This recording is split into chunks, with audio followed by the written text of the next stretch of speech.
aligné, et c'est tellement important en fait, parce que aligné, ça veut vraiment dire, ça y est, on est dans notre bulle, on est vraiment dans notre espace, dans notre complémentarité. Pour être sûr de recevoir toutes nos vidéos, abonnez-vous et cliquez sur la cloche. Bonjour à tous. Bonjour. Tout au long du parcours, on ressent des moments où on n'est pas complètement alignés les uns envers les autres, enfin avec son autre. Vous êtes beaucoup de personnes à revenir vers nous par rapport au problème de désalignement.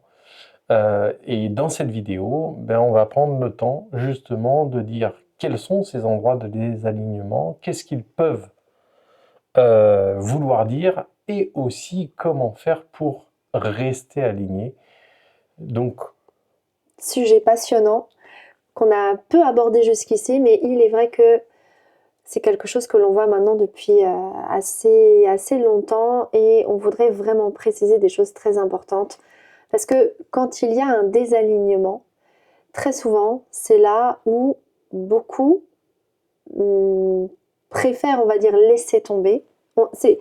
Un désalignement, c'est vraiment comme si on tombait dans quelque chose qu'on ne comprend pas, où on a vraiment le sentiment qu'il n'y a rien qui va bouger, il n'y a rien qui va se solutionner, alors que bien souvent, quand on dépasse ça, c'est là où on voit que les choses commencent à se réaligner.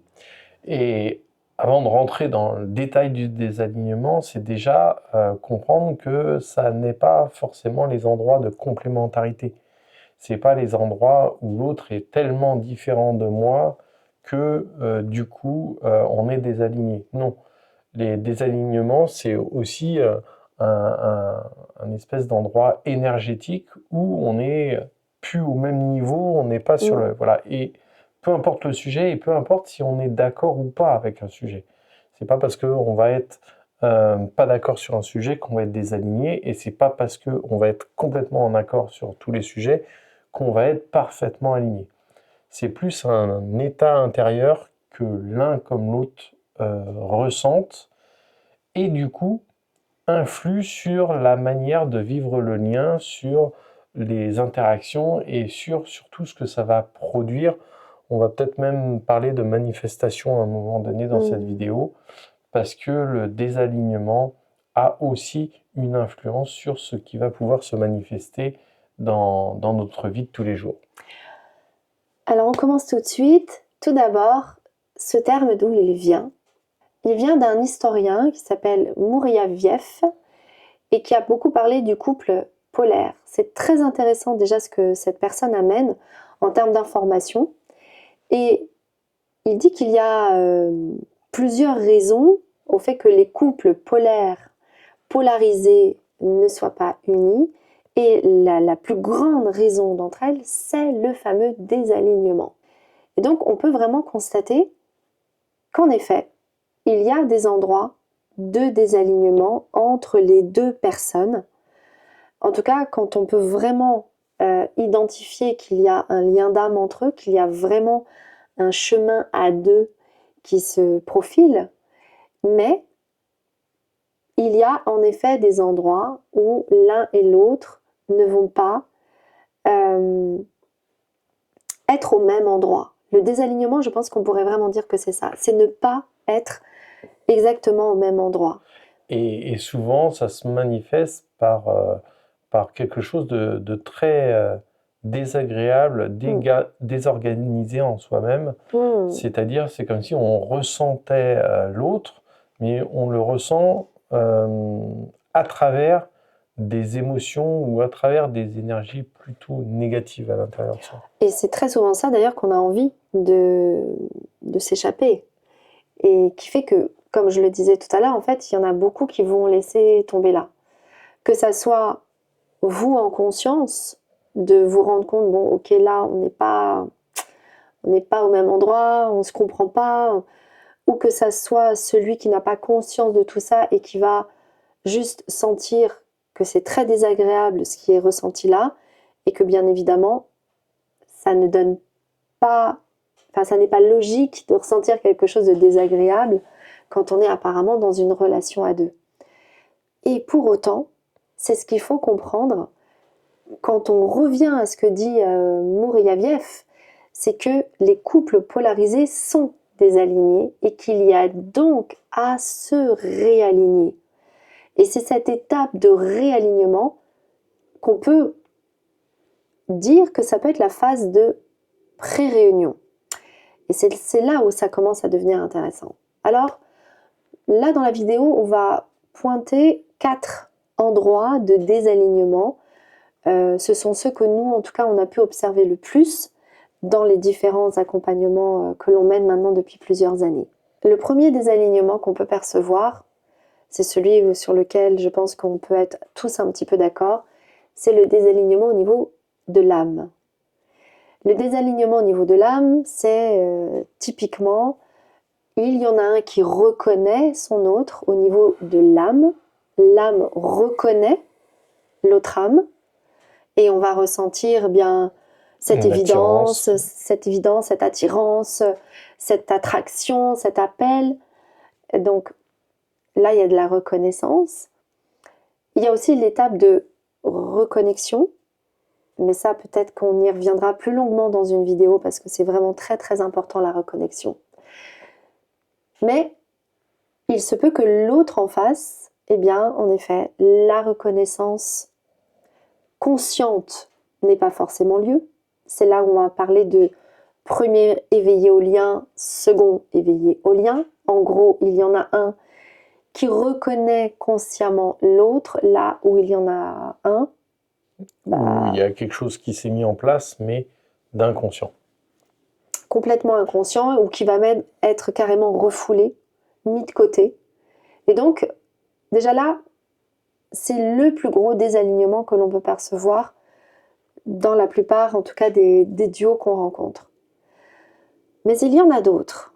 Parce que quand on a dépassé cette étape-là, où ça y est, ok, on commence à se reconnaître, d'accord, il peut y en avoir d'autres. Comme par exemple, la conscience. C'est-à-dire que il y a des moments où il va y en avoir un qui va avoir conscience de beaucoup de choses, de certaines choses, on ne va pas dire beaucoup, mais de certaines choses.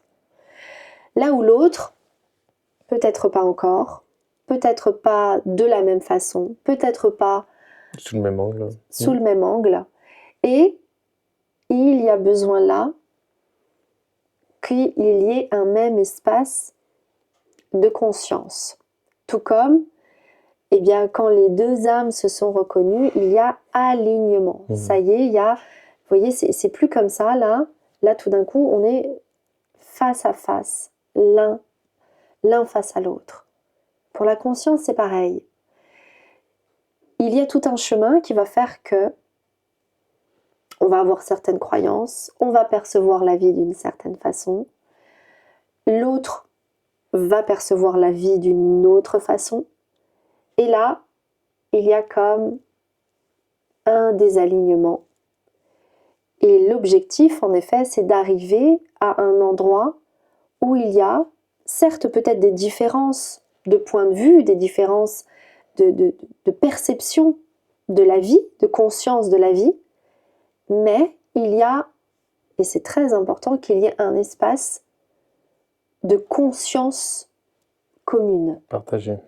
Partagée et commune. Pourquoi ? Parce que c'est justement ça aussi qui va permettre de pouvoir avoir un début de complémentarité très très très important pour que là, il n'y ait plus une opposition, mais qu'il y ait bien un espace commun où on va commencer à percevoir les choses, pas d'une façon identique, mais d'un endroit où ça y est, c'est calé, et l'un et l'autre vont pouvoir commencer à compléter, à partager leurs différents niveaux de conscience, leurs différentes manières de percevoir la vie. Et c'est dans cet espace-là que les choses vont pouvoir se construire d'une façon beaucoup plus fluide, beaucoup plus simple. C'est-à-dire que dans la vie de tous les jours, face aux difficultés de la vie de tous les jours, peut-être aux difficultés professionnelles, familiales ou que sais-je, eh bien cet alignement va comme ramener une énergie, un alignement de certaines choses qui va faire que les situations vont se débloquer beaucoup plus naturellement. Et c'est d'ailleurs ce que l'on perçoit le plus facilement dans ces moments de connexion profonde qu'on peut avoir avec son autre.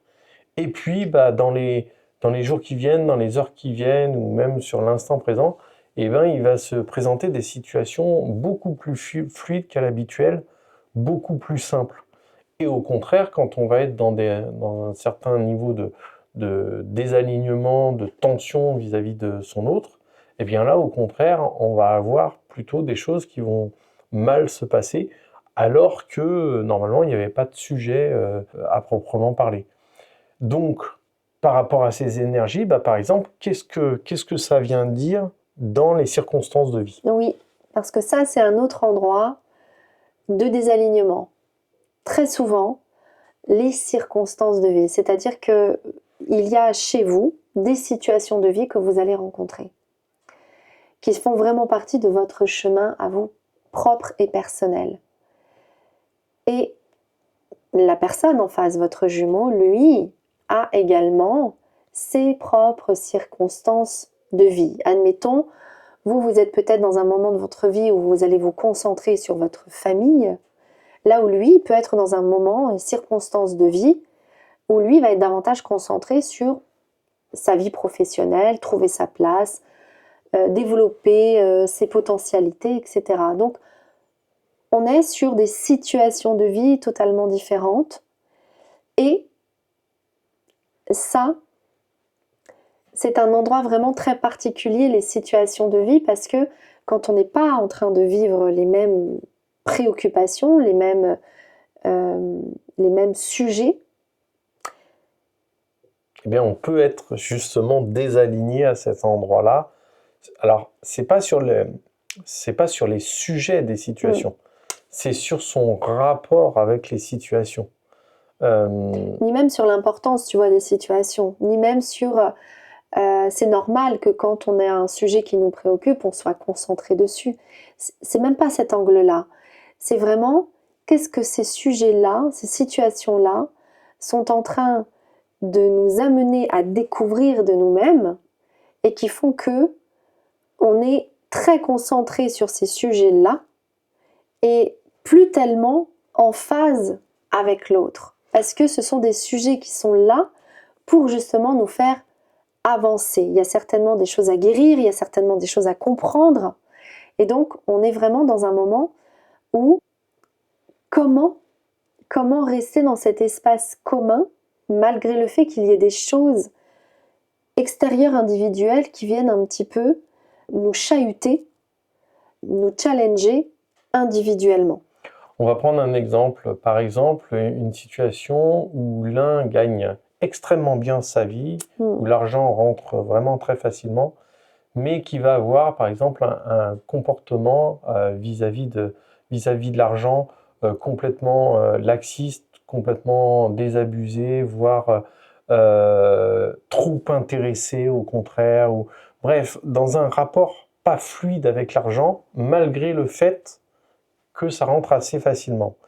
Et l'autre en face, qui va vivre une situation qui est plutôt dans le manque d'argent, mais qui va aussi vivre son rapport avec l'argent par rapport à quelque chose de compliqué. Par exemple, vis-à-vis de croyances, comme quoi elle n'est pas capable, cette personne n'est pas capable d'avoir de l'argent, alors que les autres arrivent à en avoir. Eh bien, en fait, même si ces deux situations sont complètement différentes, elle montre bien comment le couple est désaligné par rapport, par exemple, à ce sujet de l'argent. Même si ce désalignement ne se manifeste pas et ne se vit pas au même endroit dans une situation et dans une autre. Et pour autant, elles viennent pointer des choses individuelles, des choses qui ne sont peut-être pas encore éclaircies, qui ne sont peut-être pas encore dépassées, et également vis-à-vis du duo, justement, d'arriver à trouver cet espace qui va devenir commun, qui va devenir... En fait, le terme aligné, désaligné. Vous voyez, désaligné, ça veut dire qu'on n'est pas au même endroit. Aligné, et c'est tellement important en fait, parce que aligné, ça veut vraiment dire, ça y est, on est dans notre bulle, on est vraiment dans notre espace, dans notre complémentarité. Et c'est le chemin justement pour arriver à la complémentarité. Il y a besoin que tous ces endroits de désalignement se réalignent, et on le sent hein, quand on est calé. Hein. Il y a vraiment quelque chose où ça y est, on est au même endroit, et il y a là quelque chose qui naturellement se rencontre d'une façon très très très très très profonde dans le duo. Et que vous soyez ou non concrètement avec votre jumeau, que vous ne soyez pas encore peut-être dans une relation continue avec lui, même que vous puissiez ne pas le voir du tout, ce qu'il faut comprendre aussi avec cette notion d'alignement et désalignement, c'est que on est en chemin d'aller vers cet alignement. Et ça commence déjà par tout un cheminement personnel, d'accord, et pour autant, dans l'objectif de se retrouver dans cette phase que moi je vais appeler pré-réunion, je trouve que c'est vraiment l'étape qui y correspond le plus, qui vont justement pointer tous les endroits, tac, tac, tac, ah oui, là c'est pas aligné, là il manque un petit truc, là c'est pas trop comme ci, là c'est totalement, vous êtes à l'opposé l'un de l'autre, et que justement il y a besoin de recaler au même endroit. Et la phase de pré-réunion, c'est aussi et en même temps, eh bien, d'aller regarder les choses un petit peu plus personnelles de l'un et de l'autre, qui ont là également besoin d'être, on va dire, rééquilibrés, pour que ce calage à deux puisse également avoir lieu. Avant de poursuivre sur cette vidéo pour vous amener justement les clés pour pouvoir rester dans cet alignement, n'hésitez pas à nous mettre un commentaire et à nous dire vous-même si vous avez ressenti ou si vous vivez et dans quelles circonstances eh bien, ces désalignements avec votre autre. Vous nous mettez en commentaire que ce soit les désalignements ou même d'ailleurs les endroits où au contraire vous sentez qu'il y a des sujets où vous êtes parfaitement aligné et comment ça se passe, comment ça en découle. Alors oui, et qu'est-ce que vous mettez en place pour arriver à ça? Qu'est-ce que vous avez peut-être mis en place pour arriver à ça? Alors il y aurait d'autres désalignements à regarder, mais on va regarder celui que l'on perçoit à plein d'endroits finalement, qui est très intéressant, c'est ce que nous on a un petit peu vu comme étant les désalignements de chemin d'âme. Par exemple, c'est arrivé lors d'un stage, une personne qui est venue dans un de nos stages, elle, on va dire que c'est quelqu'un qui ne s'est pas beaucoup incarné. Et qui découvre un petit peu le monde au fur et à mesure. C'est un petit peu ça. Là où son jumeau, lui, est une âme qui s'est beaucoup incarnée. On peut le percevoir, ça. Il y a beaucoup d'antécédents, beaucoup de choses qui ont été vécues. Et quand ils se retrouvent tous les deux, lui va lui reprocher quelque chose de très... Il ne comprend pas qu'il y ait des choses qu'elle ne comprenne pas du fonctionnement du monde d'aujourd'hui. Là où elle, toutes ces choses-là que lui dit qu'il faudrait voir comme ça et qu'elle ne comprend pas, elle a une toute autre vision des choses, et on voit bien que c'est une vision qui justement n'est pas conditionnée, n'est pas illimitée. Illimitée, voilà, c'est deux manières complètement différentes de voir les choses, et la raison, c'est qu'il y en a un qui connaît très bien ce terrain de jeu, qui est le jeu de l'incarnation. Là où on va dire qu'on a une âme avec une conscience pure, qui ne se fait pas encore trop embarquer justement dans ce jeu de l'incarnation, et qui reste en plus solide dans sa vision de la vie. Et voilà, les deux, du coup, vivent un désalignement à cet endroit-là et qui amène donc plein d'incompréhensions, plein de visions différentes de la vie. Et en même temps, quand ils arrivent à se poser tous les deux, eh bien, ils se rendent compte qu'il y a plein d'endroits, en fait, où ils se retrouvent. Mais ça leur demande de beaucoup parler, de beaucoup patienter aussi, de prendre beaucoup de recul, une certaine patience, Travail sur soi, un recul. un certain recul, voilà, c'était ça le mot que je cherchais. Et c'est important cet exemple parce qu'en plus de ça, on n'est pas en train de dire que l'un a raison, l'autre a tort. Absolument. Et d'ailleurs, il n'y a même pas d'histoire de raison ou de tort. Mm. C'est juste des visions qui sont différentes. Et là où elles arrivent à pleinement se retrouver, eh bien, il y a cet alignement qui fait que tout est naturel, tout est fluide. Et quelque part, ça va montrer les endroits de justesse. D'autres endroits où le désalignement va créer des tensions dans leur compréhension de l'une envers l'autre. Exactement. Alors maintenant, ce qu'on voudrait vous amener, c'est aussi comment on perçoit que le réalignement se fait. Et donc pour cela, on voulait vous donner un petit peu quelques exemples parce que ça, c'est aussi quelque chose qu'on voit bien quand on a vraiment passé l'étape de comprendre, en tout cas que, et je pense que c'est facilitant quand les deux quand même sont dans la démarche de réalignement. Mais c'est pas obligé que les deux le soient. Mais quand déjà soi-même, on comprend que, ok, là, c'est pas agréable ce que je vis, on ne se comprend pas, il y a quelque chose qui est comme un flou, qui est comme... Perturbateur, pardon. C'est ça, et c'est vraiment, vraiment pas agréable comme sensation, mais que on fait un petit peu le choix d'aller là-dedans, de dépasser cet endroit désagréable, de ne pas rester dessus et vraiment de se dire qu'il y a peut-être quelque chose à découvrir derrière. Très souvent, déjà, quand on fait ce pas-là, quand on a cette volonté-là, qu'il y a des choses qui, naturellement, vont s'apaiser et vont commencer à se mettre en place. Et c'est là où on peut commencer à percevoir le réalignement se mettre en place. Comme par exemple, un gros facteur qui démontre qu'il y a un réalignement, c'est le temps. Là, quand vous commencez à percevoir que non seulement votre relation au temps est différente, soit plus lente, soit plus longue, ça vient dire quelque chose, mais quand on va par exemple percevoir que l'autre est en train de revivre des événements que vous avez vous-même vécus, vous allez percevoir que votre autre ou vous-même, vous êtes en train de vivre des événements,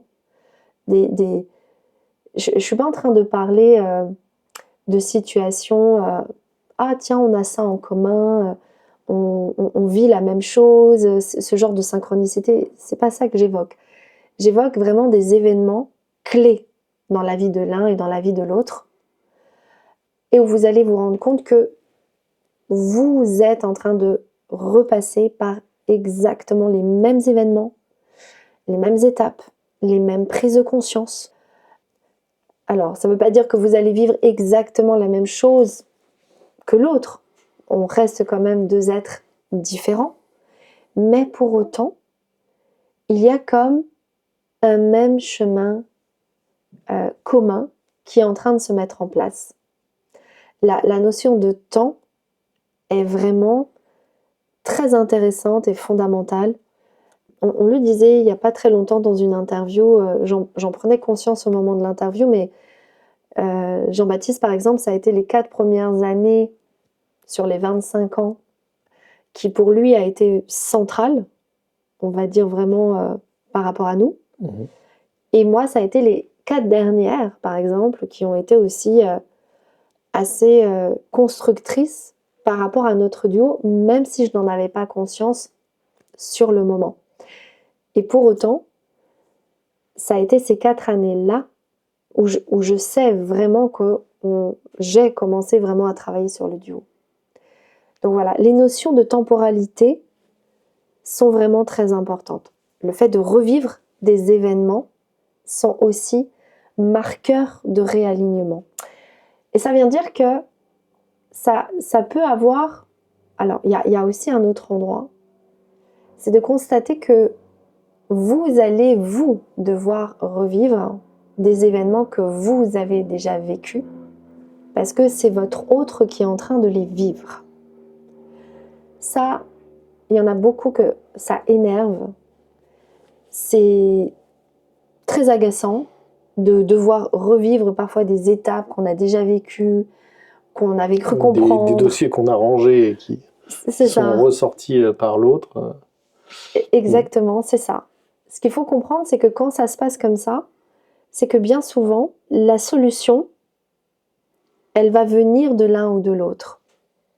Il y a un intérêt à ce que les deux revivent ces certaines situations, soit parce qu'il y a peut-être encore quelque chose qui a besoin d'être compris par l'un, mais que l'autre peut aussi être source d'une nouvelle solution qui n'avait pas encore été perçue jusque-là. Ça n'est jamais pour rien que cette étape de réalignement se déroule ainsi. Moi, je trouve que c'est toujours très, très beau, en fait, cette phase de réalignement où là, pour moi, c'est vraiment le réalignement du chemin d'âme, où il y a vraiment quelque chose qui se coordonne pour qu'il y ait quelque chose de complet. Dans la même idée, il y a également de revivre, enfin plutôt de vivre des blessures de l'autre. C'est-à-dire que, voilà, nous on a presque 50 ans, donc je peux dire que pendant 45 ans de ma vie, il y a des situations que je n'ai jamais vécues, et pour autant, au retour de Jean-Baptiste, il y a des situations que je n'avais jamais vécues qui font écho à sa vie à lui, et pour autant, j'ai eu à les vivre pour apporter une réponse à un endroit dont lui n'avait pas encore la réponse. Là, c'est aussi, et ça peut être vice-versa, complètement, et là aussi, il y a comme quelque chose qui a besoin de se finaliser, de se compléter à deux. Alors, il y en a d'autres, hein, mais je voudrais vraiment que vous compreniez l'importance, en fait, de dépasser ces endroits de couac, ces endroits de friction, ces endroits où on ne se comprend plus, parce que derrière, il y a vraiment des choses à découvrir et très aidantes dans le cheminement. Il y a un endroit, j'aimerais en parler là, parce que c'est quand même un cas qu'on voit pas mal.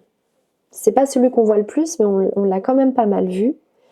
Je vais dire que c'est quand il y en a un qui est dans la lumière et un qui l'est un peu moins. C'est un endroit un petit peu particulier parce qu'on voit bien qu'il y en a un qui est clairement dirigé vers le bien, dirigé vers la lumière, dirigé vers l'amour, dirigé vers le bien commun, dirigé vers une sorte de générosité vis-à-vis de l'autre, vis-à-vis de la vie. Voilà, il y a comme un élan, vraiment, une vraie quête d'aller dans cette direction-là. Puis on peut voir que l'autre, il peut être mitigé, il peut être dans un espace de moi je veux du pouvoir, moi je veux avoir du pouvoir sur les autres, je suis peut-être un peu séducteur, un petit peu égoïste, individualiste, je suis dans quelque chose où je vais d'abord penser à moi avant de penser à l'autre, je vais d'abord penser à moi avant de penser aux autres.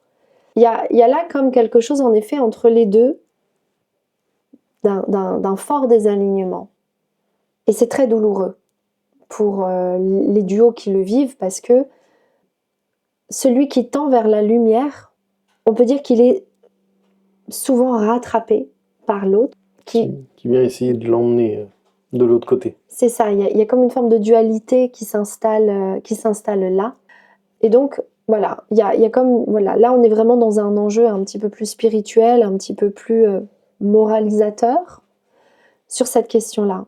Mais ce qui va être l'enjeu de cette situation-là et qui a besoin d'être réaligné, c'est justement la place de la lumière, le choix de lumière. Sans vouloir influencer, parce que notre rôle n'est pas d'influencer quoi que ce soit ici, mais c'est vraiment pour que vous compreniez que les désalignements peuvent être même à des endroits et des enjeux comme cela, et qui peuvent être vraiment source de séparation dans les duos, parce que c'est très dur en fait de tenir ce genre de situation.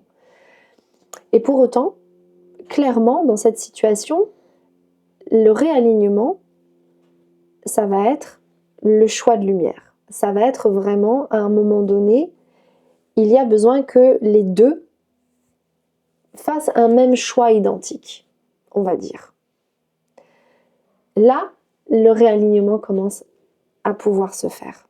Ce qu'on est en train de vous dire là, c'est qu'une des clés du réalignement, c'est d'avoir cette véritable intention de pouvoir retourner vers son autre, vers sa flamme jumelle, à partir d'un endroit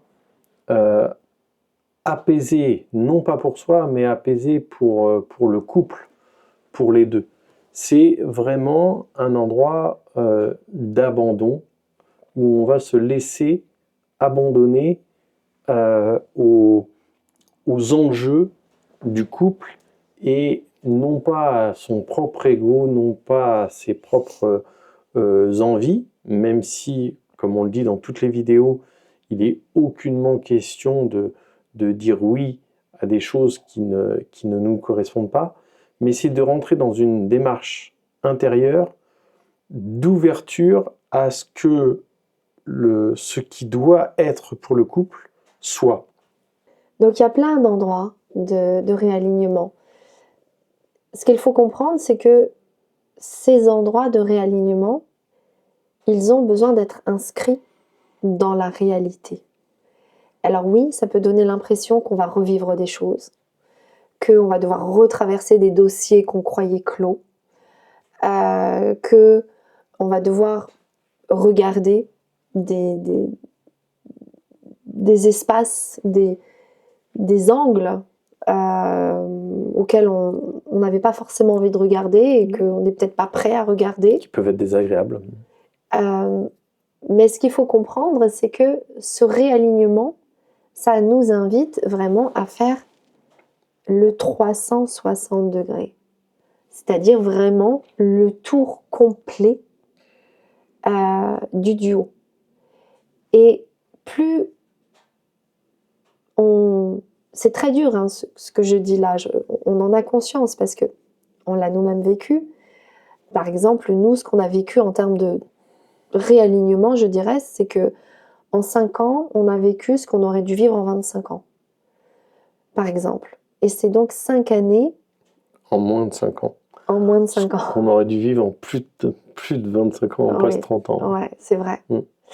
Donc, et à plein d'endroits différents, que ça soit professionnel, que ça soit parental, que ça soit financier, que ça soit spirituel, intériorisé, enfin tout quasiment tous les endroits. Oui, tout est condensé, tout est le cheminement aussi personnel de l'un et de l'autre qui nous ramène, pareil, ce qu'on vient de dire dans la vidéo. Ce qu'on essaie de dire là, c'est que il y a plein de duos qui sont à la porte d'un réalignement et que oui, c'est challengeant, oui, ça peut être dur, oui, ça peut être bizarre de devoir faire comme une sorte de pas en arrière, là où on croyait avoir très bien avancé. Et pour autant, si c'est votre choix, de quand même vous embarquer dans cette démarche, alors sachez que c'est justement pour réaligner. et que vous êtes exactement en train de mettre dans la réalité les réalignements à plein d'endroits qui ont besoin de l'être pour que, à l'instant T, on va dire, je vais parler de lignes temporelles, mais que là où on était sur 2 lignes temporelles différentes en parallèle, eh bien, il y ait vraiment une seule ligne qui rejoigne les deux et que les deux puissent avancer. Alors veuillez nous excuser, cette vidéo est un petit peu difficile à appréhender. Il y a vraiment beaucoup d'éléments, beaucoup de clés. D'ailleurs, on vous engage peut-être à revisionner une seconde fois si nécessaire la vidéo parce que voilà, il y a quand même beaucoup d'éléments, beaucoup de clés. N'hésitez pas à mettre en commentaire justement ce que ça vous renvoie, ce que vous y comprenez, ou les prises de conscience, ou comment ça résonne dans ce que vous vivez. C'est en effet assez riche. On a essayé d'amener des clés assez générales, de les amener un petit peu plus loin. Maintenant, sachez que si vous voulez plus de précision par rapport à ce qu'on dit, par rapport à toutes ces notions-là, mais par rapport aussi à votre situation personnelle, vous pouvez retrouver les moyens de regarder tout cela avec nous dans la description ci-dessous. Et aussi, ce qui nous semble très important de vous dire dans cette vidéo, c'est qu'au final, il ne faut pas oublier que finalement, être aligné à sa flamme jumelle, être aligné à l'autre, c'est surtout un état d'être. Et que c'est pour cela, d'ailleurs, toute la complexité de l'affaire et tout le cheminement que vous avez à faire à titre personnel. Nous espérons vous accompagner, en tout cas sur ce chemin de réunion, sur ce chemin d'union, même à vous-même. N'hésitez pas à laisser des commentaires et on vous dit à très bientôt. Prenez bien soin de vous. À bientôt. Au revoir.